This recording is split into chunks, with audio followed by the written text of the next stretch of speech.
Let's talk food. Woo, we love food, and we are all becoming nutrition experts, aren't we? All right, so everyone will have access to this document, how to structure your macros. All right, so the step-by-step macro breakdown. So I'm going to go through on my MyFitnessPal app how to enter all this in. Here's a general overview of the 7-step process we'll be doing in that video. Again, everyone will have access to this so that you can go back and refer to this. And this is a great document with a lot of good info, so I advise you to dive in and soak it up like a sponge. Okay, so 7-step process. Obviously, before you can start the process, you need to download the MyFitnessPal app. 1, protein. Of your protein, carbs, and fats, your protein is just key. That's the first thing I want you to set up for every meal and snack. And again, I will go through this in detail when I actually do it on the actual app so you can see what that looks like. But again, we're just kind of glossing over this so I can get into more the macros and their subtypes. Okay, so you would end up setting up your protein for the day. 2, you're going to enter your veggies. 3, fruit. Again, with this 2-week reset, you're not really going to have much fruit.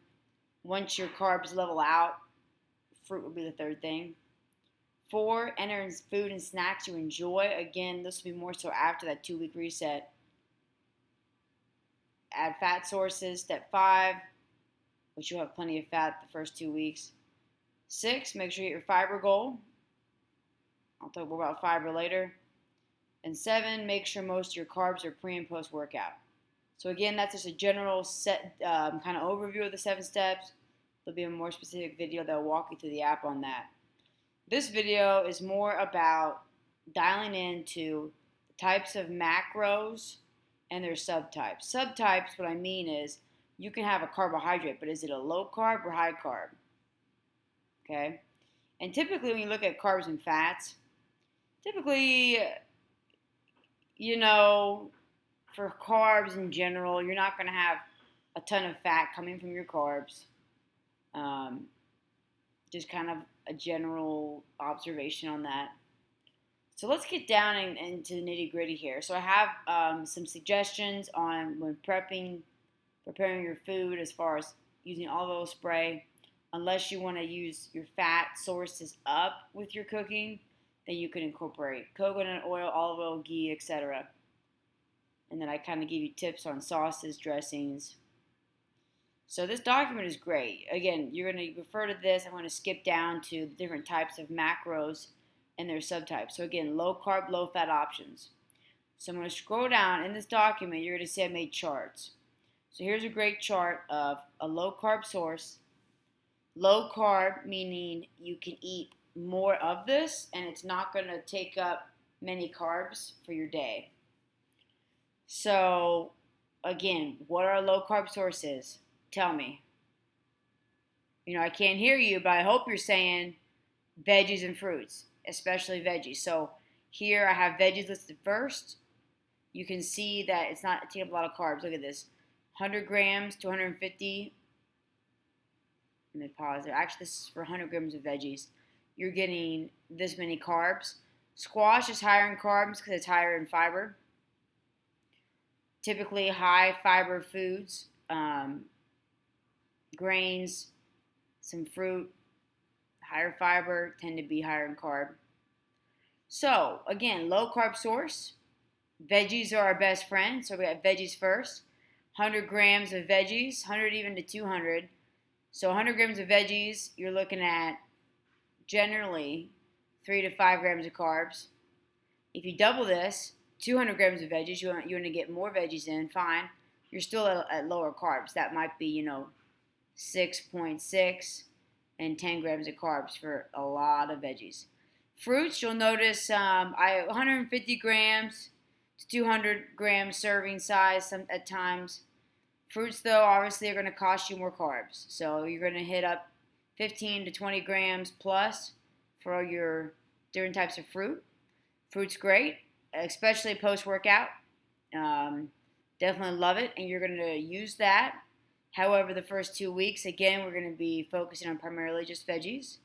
And then after the 2 weeks, most of your carbs, I want you to take up primarily veggies and some fruit. Okay?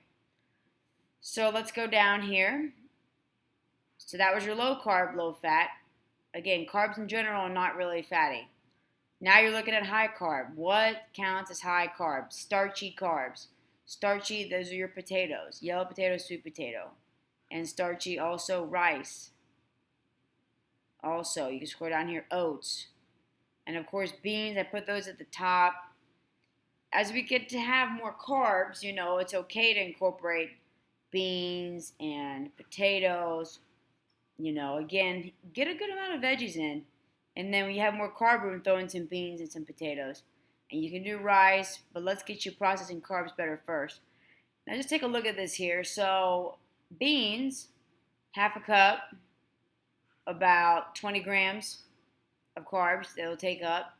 Potatoes, kind of the same, you got that. But see, whoa, you start eating rice, a serving of rice, a lot more carbs. Again, carbs aren't bad.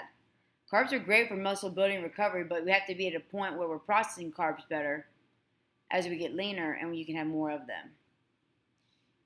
This caution for rice cakes here is because rice cakes don't have any fiber in them. So if you're going over your fiber intake, which I doubt you are, typically down here, fiber target is 25 to 35. After 35, you're going to get a lot of gas and bloating. If for some reason you're getting a ton of fiber, but you need more carbs, rice cakes are a good option. So there are your low carb, high carb options. Those are your two subtypes under carbohydrates. Here is a chart of high fiber foods. Once you are able to have more carbs, or even now if you need high fiber foods, here's a list of all those. And this is all from the Mayo Clinic. Research based. Okay, so let's get past that. Water intake, just a little note here, but water intake is huge for fat loss. So I need you getting 3 liters a day at least. Okay, so your protein sources. So again, protein in general, I have these labeled as high protein, low fat, and high protein, high fat. High protein, low fat sources.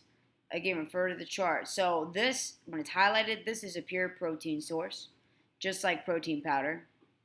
There's a little bit of fat in the kind that I like to eat, but pure protein for sure in egg whites. Here we go. Continuing down, we got fish.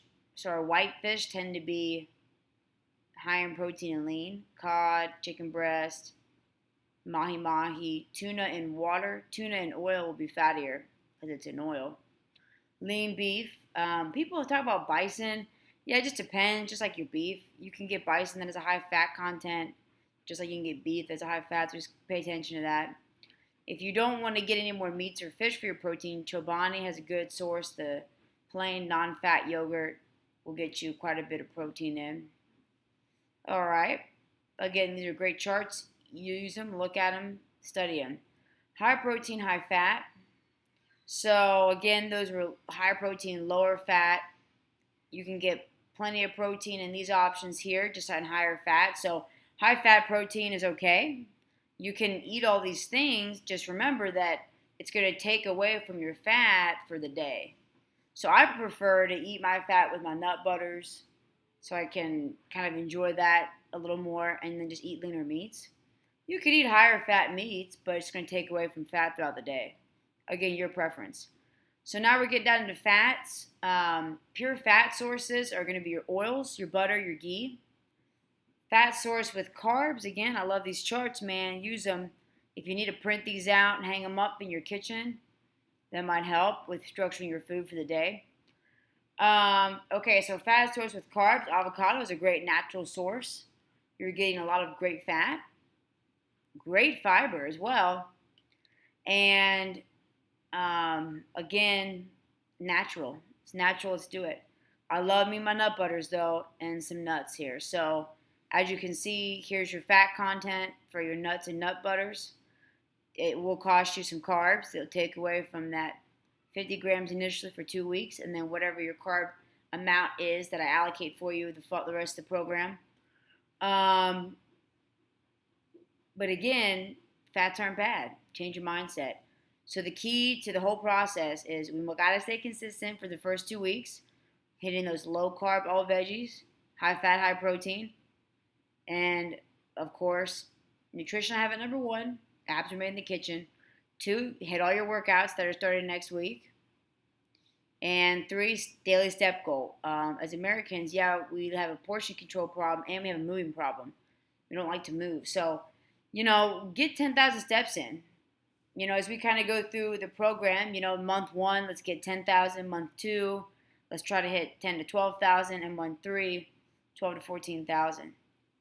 So again, when we work out, our body goes through oxidation and we release free radicals, and we need antioxidants to remove those free radicals that cause inflammation. So antioxidant foods, man, what's our number one?